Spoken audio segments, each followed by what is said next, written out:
Alaska radio station funding as the president's rescission proposal to cut more than $9 billion, including public media funding, now moves to be debated. Senator Dan Sullivan's office telling Alaska's news source tonight that he was directly a part of that negotiation, which adds important context after Senator Sullivan voted to move forward with this debate, while Senator Murkowski voted against that.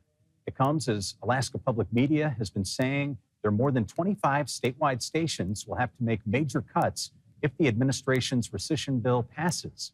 They worry that that would be especially detrimental to rural communities. There is currently no word on what this could mean for the rural public media stations, where this funding would come from, and who would receive it. Alaska Public Media President and CEO Ed Oman telling Alaska's news source tonight he is blindsided by this move. The most succinct thing I could say, Will, is that it's an interconnected system in terms of how we distribute content, how we produce local content.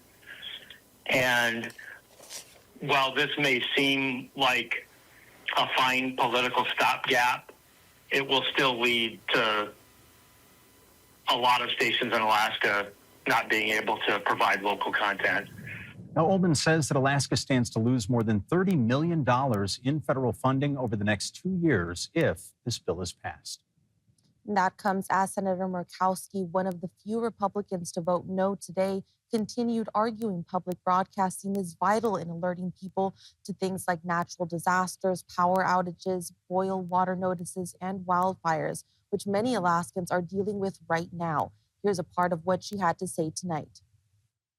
If you don't like what's going on within NPR, you think that there's too much bias there, we can address that. But you don't need to gut the entire Corporation for Public Broadcasting, the entity, the program that provides for so much support, particularly for those in rural places.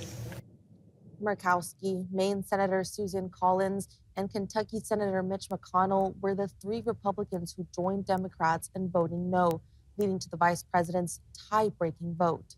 Nice. Now, many of public media's 27 Alaska stations are located in small rural communities like the Aleutians, where 70% of local station funding comes from the Corporation for Public Broadcasting. In Galena, public radio powers the only broadcast signal for 10 surrounding communities. And in Juneau, that federal funding accounts for over a third of KTOO's annual budget. While PBS and NPR stations in Alaska are among the most remote in the country, please stay with Alaska's news source on our website and our mobile app as we continue our complete coverage of this debate.